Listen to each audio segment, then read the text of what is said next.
And a little bit earlier this morning, this was the start of the men's UCI Elite batch, leaving the Huguenot High School in Wellington for this final stage, 68 kilometers to Val de Vie. It is a tough stage with 2,000 meters of unrelenting climbing. Plenty of work for these riders to do. The pressure immediately applied at the front. There'll be riders and teams here chasing glory on the final day after what might have been for them some disappointing performance through the week. Winning the grand finale can really make up for some disappointments during the week. And immediately it's strung out on the front with the main contenders, most of them the men we've seen through the week, setting the pace early on. Wellington was the host for 3 nights at the Absa Cape Epic this year, and the riders absolutely loved the trails meters. A little bit earlier this morning, it was evident that Manuel Phumich was starting to take strain. The Cannondale Factory Racing German champion, he and Henrik Avancini had won 2 stages and worn the yellow jersey for a couple of days, but ultimately the week's stresses and strains were taking a toll on the German. Avancini dropping back to assist him. The pace was being applied and the pressure applied by Investec Songo Specialized, and it fractured that lead group, leaving Avancini and Phumich to try and play catch up. Avancini, the Brazilian, has been rock solid all week. He's perhaps been the stronger of the two, and he managed to drag his partner back to join this group, which was the Canyon Topeak pair of Jeremiah Bishop and Eric Kleinhans riding in support of the Canyon Topeak leading team. And then a bit of drama here. Down goes Phumich, and taking down with him Jeremiah Bishop of Canyon Topeak. Well, Phumich was all right, but I'm afraid Jeremiah Bishop went down a lot harder than the German. The American suffering here, no question about it. He took a serious knock. What happened there?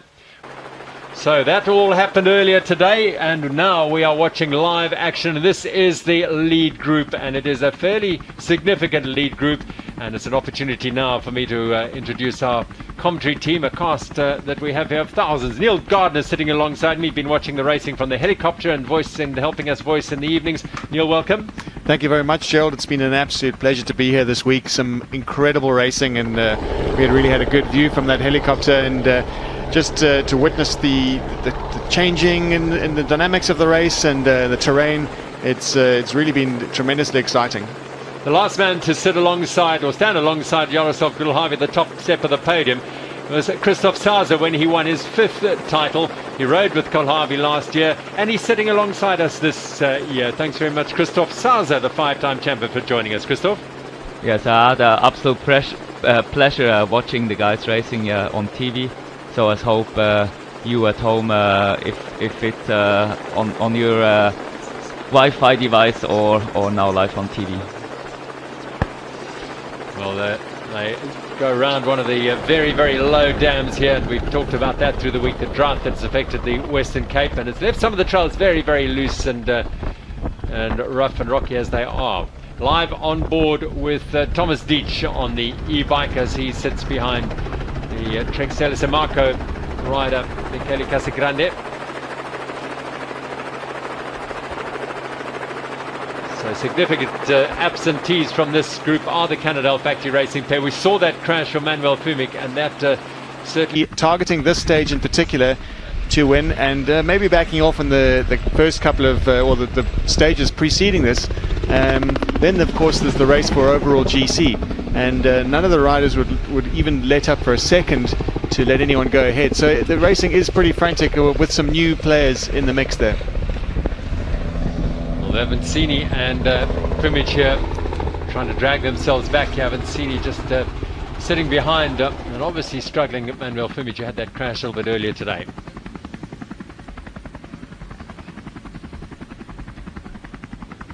They will fly down the descent, which is fast but very rocky, and can cause mechanicals. After that, it's all flat and fast towards the end.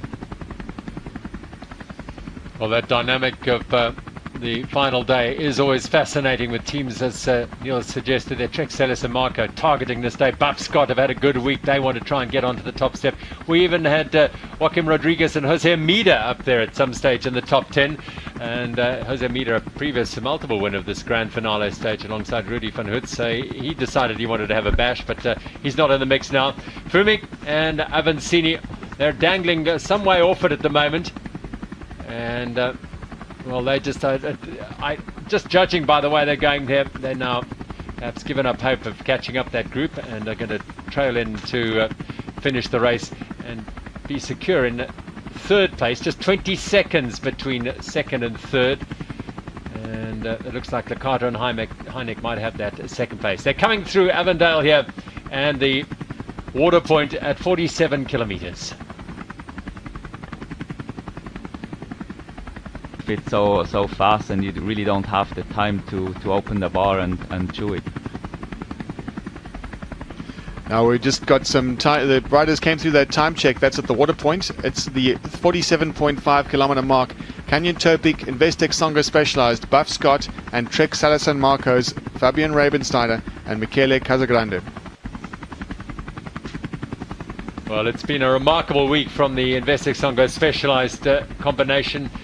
And they've only won 2 stages, of course. Nicola Robach and Daniel. Of their interest, Investec Songo Specialized, all they want is going to the finish. They don't care much about the stage win. They will hang in and be as safe as possible.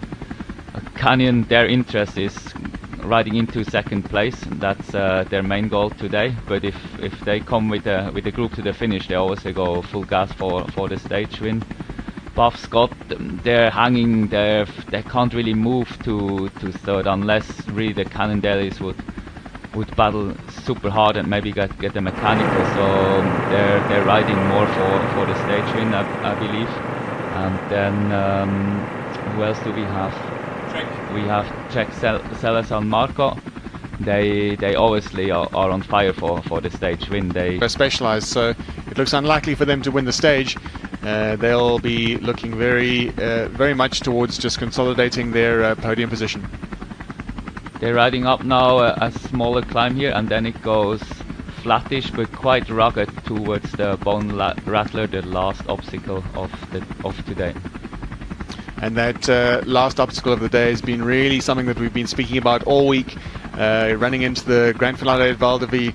This is quite an unusual stage in history. We've seen the Absa Cape Epic seeing a slightly easier day in the last day in the Grand Finale, which opens up the stage to maybe some more riders. Not in this case. It is a full-blown, hardcore Absa Cape Epic stage. All relative, of course. If there is such a thing as an easy Absa Cape Epic stage, this perhaps used to be. Last year from Oak Valley to Val de Vie, they had the Franschhoek Pass on the tar to come over, and it was a fairly forgiving stage after 7 really tough days. But today is nothing forgiving about this. As you have a look at these trails, they're battling away with the loose rocks and the rough terrain, and that's what makes this Absa Cape Epic such a challenge. Right to the last day you'll be put to test, and we are watching the elite riders here. Of course, there are thousands behind who are going to be battling their way towards the finish line to earn a very coveted and cherished finisher's medal at Val de Vie.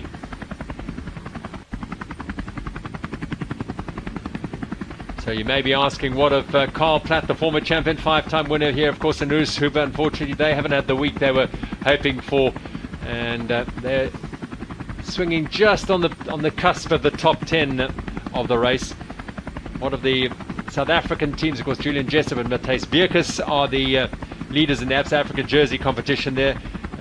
Matthew Beers and Nico Bell, NAD Pro Mountain Biking, were slated as perhaps favourites to win that title, but Beers was ill at the start of the week. They've got a lot stronger as the weeks progressed, and they're mixing it at the second and third groups in the race at the moment, but they lost over an hour and a half at the start of the week, so certainly not in contention on GC or in the Absa Africa jersey.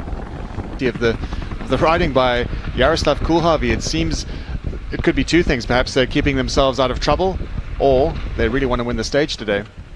It's important that you actually keep on pushing and not just trying to hang in and maybe lose concentration. Also that last downhill where it's rough, it's better to still on the race mode and not just like, oh, let's go super easy, and then suddenly you look at the rocks instead of just more flying and tipping over those rocks. So it's very important that you're still a bit in the attacking mode, so that's often the best defense. We just saw a glimpse of the Cannondale Factory Racing team, and we've been following them because they have second place overall. They went into the race today, into the stage today, with lying in second. They have lost huge amounts of time, over 5 minutes. So it looks like they're in fact, I correct myself, they have lost 3 minutes at that time check. So they are out of second place and into third place. Let's hope that their third place is not in jeopardy from Team Buff Scott.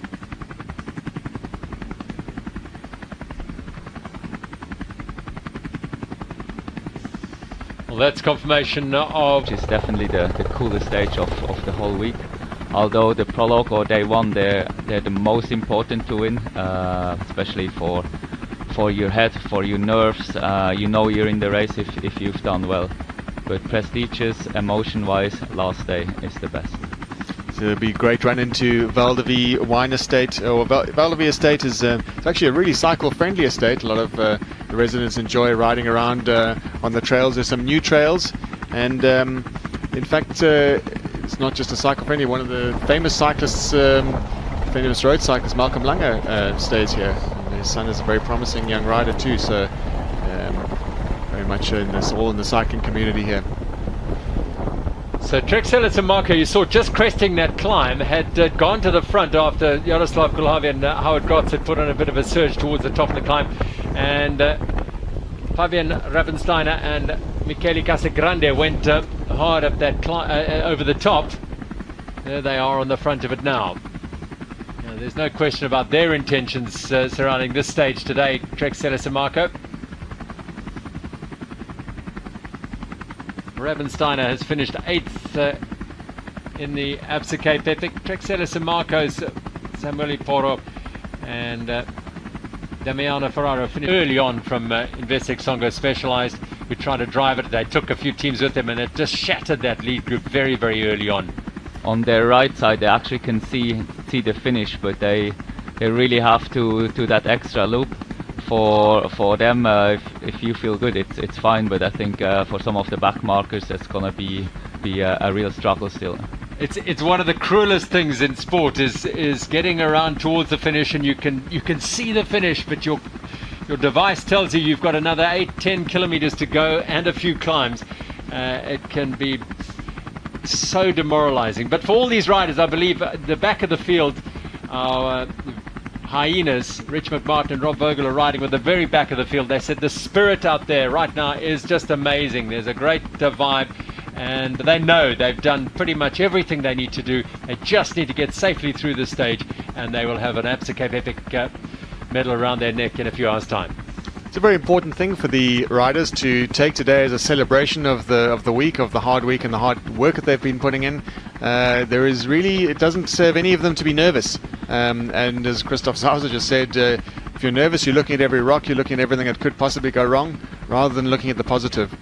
Really important mindset to keep if you're aiming to finish in one piece. In a minute or two, there's going to be a sharp left-hander and into single track, the uphill single track, so it's very good when you're in the front.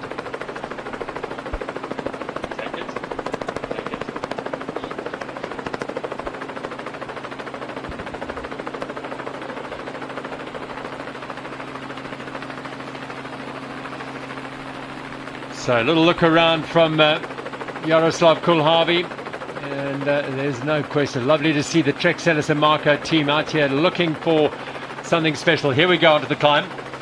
Very important position. It all seems to be in one piece, this group at the moment. We really expected some more fireworks, but there is quite a long way to go. Maybe when the trail opens out a bit, we should maybe see Canyon Topi coming to the front. Right now, all these four together.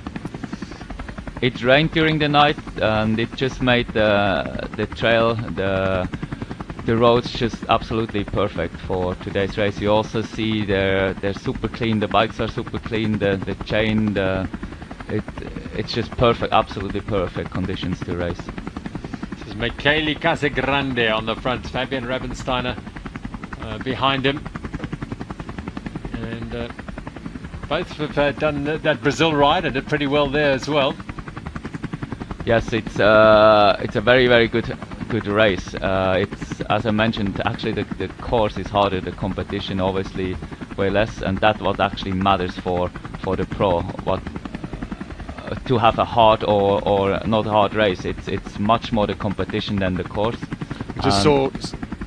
Sorry to interrupt. We just saw Howard Grotz there struggling in the sand. He's it's been his nemesis this week. If he's had shown any weakness whatsoever, which has not been a lot, has been the sandy sections.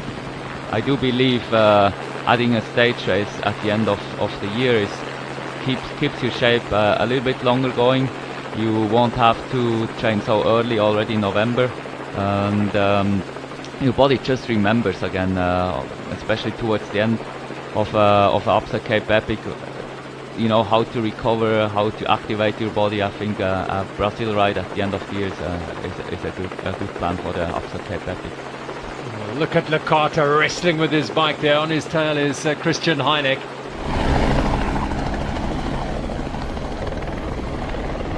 You don't get the appreciation of just how steep this is from this angle. You saw from the riders how difficult it is, and the way they bent double there.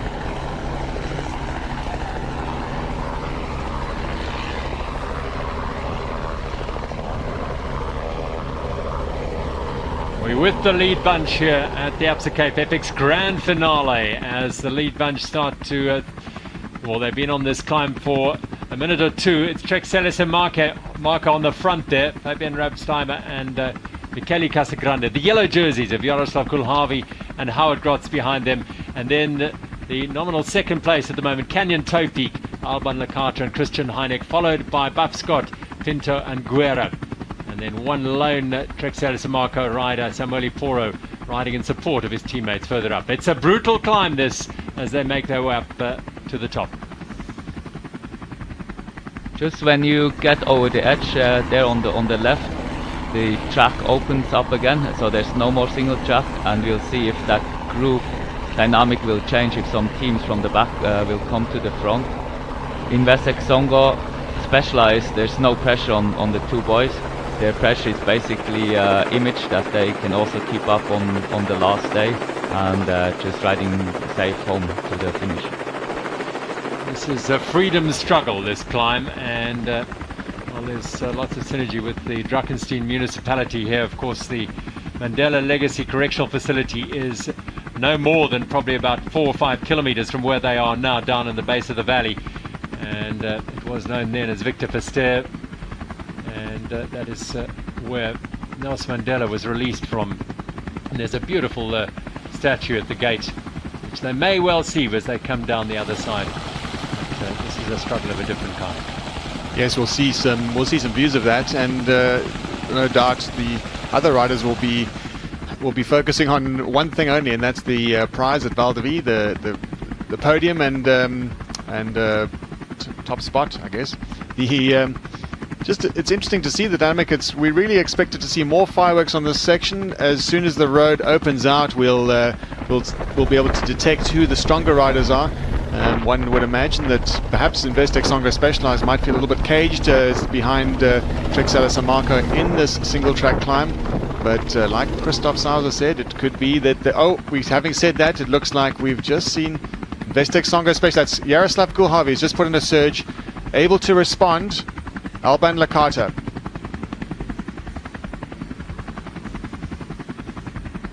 Well, you know, we've talked a lot of this week about Alban, at least Jaroslav Kulhavy's power and how he's dictated this race to a large degree. But the man on his wheel, Howard Grotz, has been quite remarkable.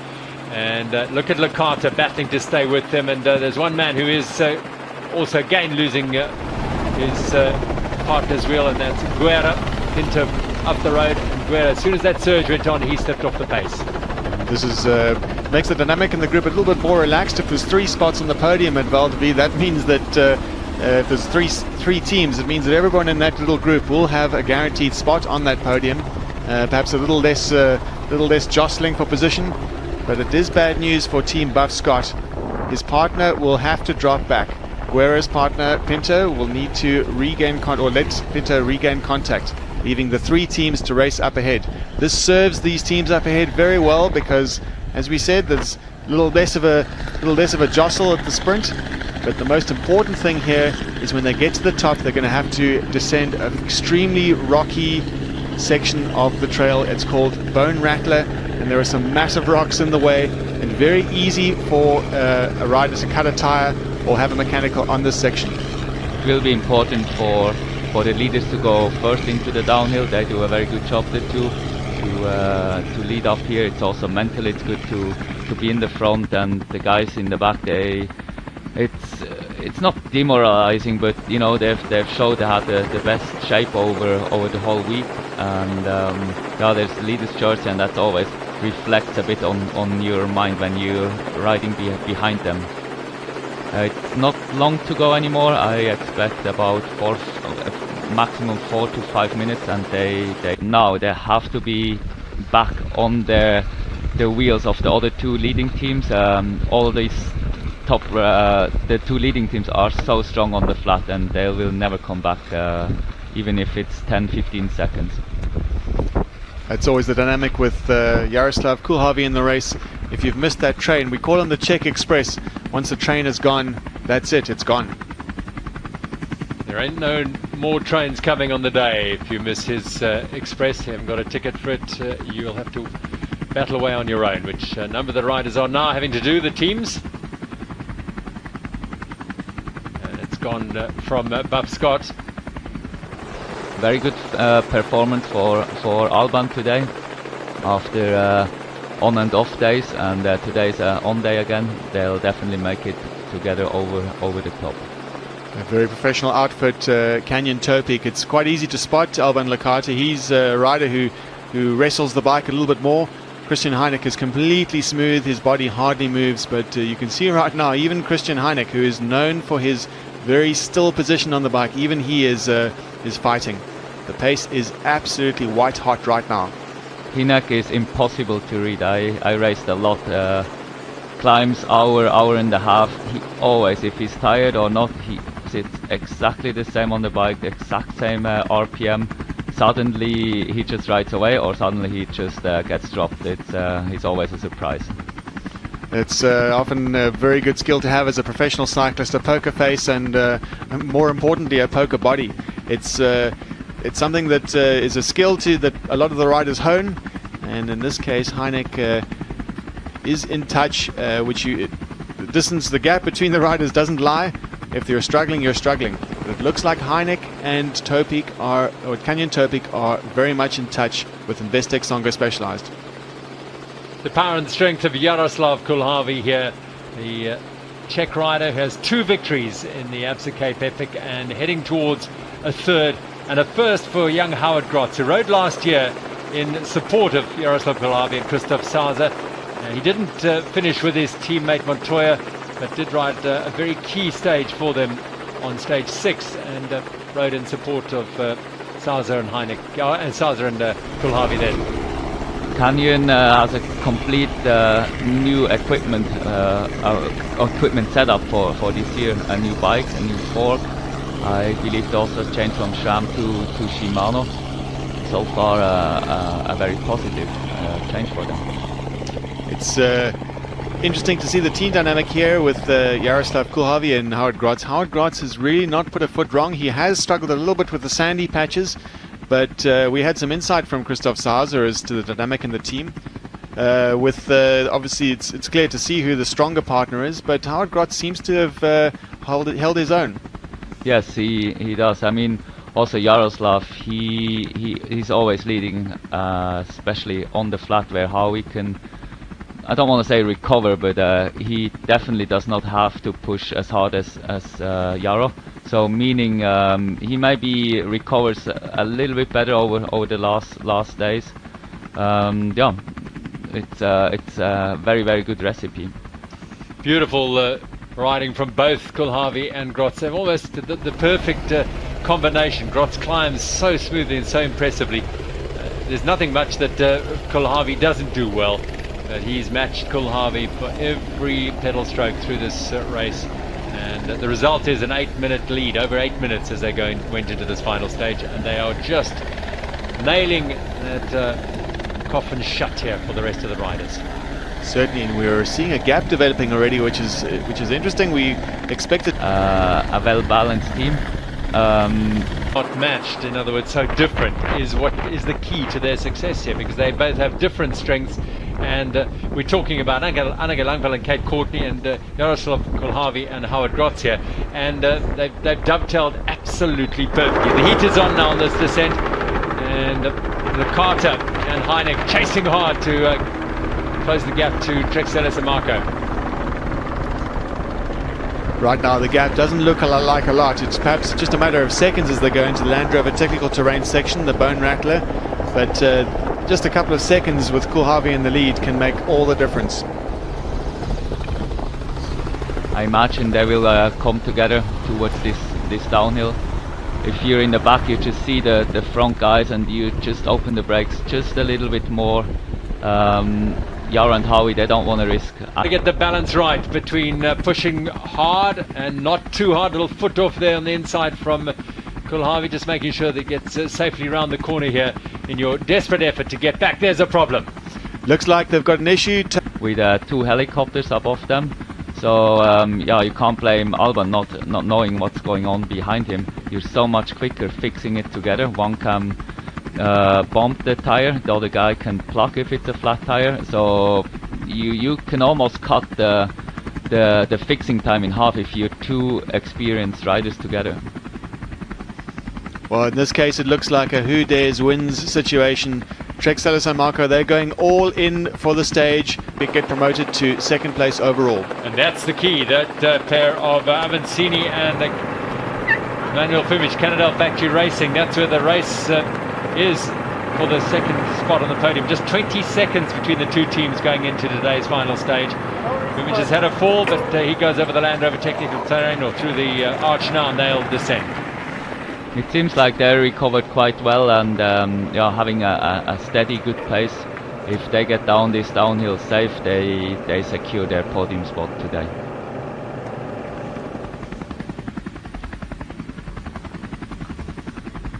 Trek Celis and Marco on the front on the descent. One more little hairpin on the flats, having put the effort in on the descent to accelerate and get away from Investec Songo Specialized. They have it all in hand now. Oh, here's trouble. This is Fumic and Avancini. Well, their pursuit of Canyon Towpeak. Well, we saw Canyon with a problem. Now it is Cannondale Factory Racing. A truly bad day for this pair. They had such great days in yellow. We've seen them really animate the race, and it's such a shame to see it all slip away with the flat. We did say that this is a really tricky descent, and the team would be fully aware of this. They know the risks when they descend very fast. They would have been running scared. They would be caught behind, looking to defend that spot, that second spot on overall, and catch the leaders heading into Val de Vie right now.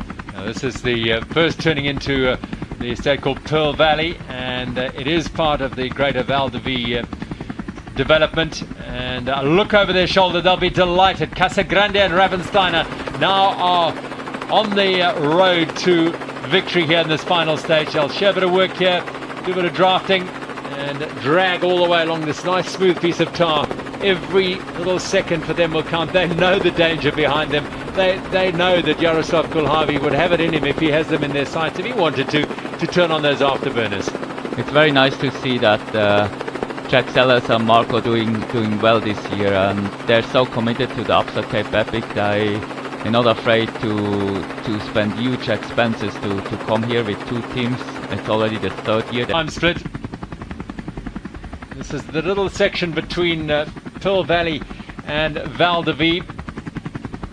They very soon can see the venue, so it's this open stretch here, quite corrugated, and they turn left onto that track they made new. It's all super nicely hard packed over a bridge, and then yeah, they're in the Val de Vie venue, and a few more grass pitches to go, and they finish the 2018 Absa Cape Epic. Well, Fabian Ravenstein in his 3rd Absa Cape Epic. Last year he rode with Damiano Ferraro, And the year before, when last year, in fact, he and Ferraro didn't go too well here. They withdrew after the 5th stage. But in 2016, he finished eighth in the Absa Cape Epic and had an excellent ride alongside Daniel Alvarez of Colombia. So a third partner, and they're making it count here on this final day on the grand finale Trek Stella San Marco. Well, we saw the scene back there in the previous shot. That's what we would call the catch, but the catch has not yet happened. Are so eager to win, and yeah, I think they start slightly celebrating in the back there.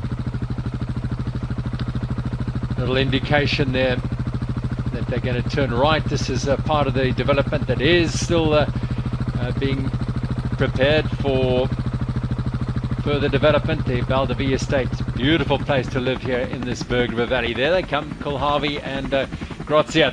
You get the sense that they are very comfortable where they are. They may not savor it as you ride through that last finisher straight, and Christoph would know what it's like to just put up your arms and savor, and to look back at the week and think about and just really just soak it all up. It's actually the time they can enjoy this victory the most, because once you cross the finish line, you just get pulled from left to right, bow front to the back. It's hardly, you can't think about what you've achieved, and then the first time they can really take a deep breath and be super proud again is actually at the drug testing, where it's all quiet and not many people have access. Jaroslav Kulhavi, Howard Grotz, they'll turn now and enter the Valdevi Estate proper, with the finish very, very close on the polo field, up over the bridge and getting over the road. A look over his shoulder, there we go, a little bit of celebration from Jaroslav Kulhavi. Fantastic, a wheelie on the top of the bridge. You know they are now within reach of his third Absa Cape Epic victory, and alongside a man who has joined him after the retirement of Christoph Sauser to come and take on the Absa Cape Epic, and how well they've ridden. Absolutely supreme. Well, Howard Grotz is about to ride himself into American cycling history. This will be the United States' first ever victory at the Absa Cape Epic in the men's category. Also incredible to think it's Jaroslav's fourth Absa Cape Epic, 3 wins and 1 second. That's an incredible statistic. Michele Casagrande on the front here, riding just in front of Fabian Ravensteiner. This is the pair that are going to win this stage. They're on the bank with the polo fields. They're looking over their shoulders. They feel the heat from Kulhavi, even from that distance. Well, they'll be running scared. If they only knew that Jaroslav Kulhavi was pulling wheelies just as he was coming into the finish area, they would know. They wouldn't be quite so nervous. But they've seen the power of the Czech Express firsthand, so they're not taking any chances. Head down and to the finish is what it's about for Casagrande and Ravensteiner, putting the cap on a very creditable week for this pair. Ferraro and Porro, perhaps not quite as successful. They have finished third overall here before, but look at the comfort, the ease, the relief, and the joy that this pair no doubt are experiencing now as they cruise along the grass bank, the polo field to their right, and they'll head around to make their way into the finish area. What a job they've done. No smiles yet for these two. They're grimacing, they're putting on maximum power. Make sure that they absolutely seal this one. Again, he cannot stop looking over his shoulder, Fabian Ravensteiner. Just don't know what is happening, and they'll last up onto the bank. The finish is on their right hand side now. They look across, and now they know. They have seen that they're not being pursued at any great pace by Investec Songo Specialized. The smiles break out for Fabian Ravensteiner and Michele Casagrande. They had a plan for today, and it is certainly paying off handsomely for the Trek Stella San Marco team. Cheered all the way to the finish. Must be their biggest team. Must be their biggest win for the two of their career. I can't think of any other win. The the two had in the past, and I'm sure they will never forget this moment, and they just enjoying it now. It's a really good way to finish a stage when you are in the lead and don't have to scrap it out for a sprint. You can salute and smile and wave all the way to the finish line. Coming into Val d'Ivi and the finish of the grand finale, the final stage of the 2018 Absa Cape Epic. Your winners of the stage, Fabian Ravensteiner and Michele Casagrande of Trek Ceres Marco 2. They've done a fantastic job on this final stage. They'll be delighted with their achievement. Big spoils after a week of rock solid consistent riding. Yes, they've had their difficulties with punctures, but they mitigated those and they really managed those situations with great maturity and great calmness, and it has all come through with 2 stage wins through the week. A little way from Howard Grotz, his first Absa Cape Epic victory alongside the Czech Express Jaroslav Kulhavý and Howard Grotz of Investec Songo Specialized, the winners of the 2018 Absa Cape Epic, second on the day, but first for the week. A remarkable performance by 2 fantastic bike riders. 7 minutes, you're never safe, and the 2 guys, they woke up very nervous, and just with that last downhill, it's still in your head, you know, you can still lose it on that bloody last downhill, and just coming onto the asphalt, then they knew they have it. And taking third on the day and cementing their place in second place overall, Canyon Topik on the right, Alban Lacarte, the world marathon champion, and Christian Heineck. They'll be very pleased with this. They were looking for the win. It wasn't going to be. I think they realized that later on in the week, but they have secured in some ways. They've redeemed the week. Here is the chase for still the top 10. Now there's an interesting group here. Carl Platt, Urs Huber, Manuel Fumig and Henri Cavancini. And Joaquim Rodriguez and Jose Hamida have put themselves in here. They're 37th on the overall standings, but they targeted this stage, didn't they, Neil? Well, we've got quite an illustrious group here that are surging to the line. This is we've all seen Jose Hamida at the races, multiple stage winner, huge animator and fantastic character. Got a 5-time winner in here, previous champion Urs Huber as well. 5-time winner is, of course, Carl Platt. Perito, as he's known, has been finishing finished on the podiums of some grand tours. So yeah, quite a group. Yeah, they definitely saved themselves for the last day. I think they quite easy yesterday and the day before, and it paid off. And now here they are. I wonder if they go for a full gas sprint. Yeah, I think they're up for the sprint here, no question about it. For Hamida and Rodriguez, they're in their second Absa Cape Epic, with Urs Huber on the front driving this little train. Hamida behind, Rodriguez, off he goes. So they want to take 4th place here. I don't think Fumig and Avancini are too worried about it, but the little sprint for the line here. Huber goes. It's going to be the second rider across the line, Hamida in his familiar style, and they will take the little sprint there. Carl Platt not up for the sprint, and Fumig and Avancini roll in behind them. Look at the legacy of that crash he had earlier in the day for Manuel Fumig. It's been a tough day for Cannondale Factory Racing. They lose second, they go down to 3rd place, but they've been fantastic animators of the race and characters of the race throughout at the sharp end.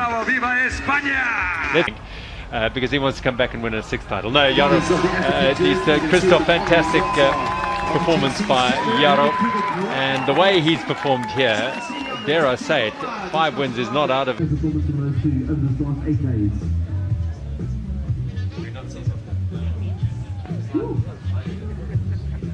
And Jose Hamida and Joaquim Rodriguez racing for 7th place, in fact, so finishing in the top 10, a great result for them. And Bell and Beers, another rock-solid performance, showing they've got some form at the end of the race. NADPro in 10th place, the Absa Africa jersey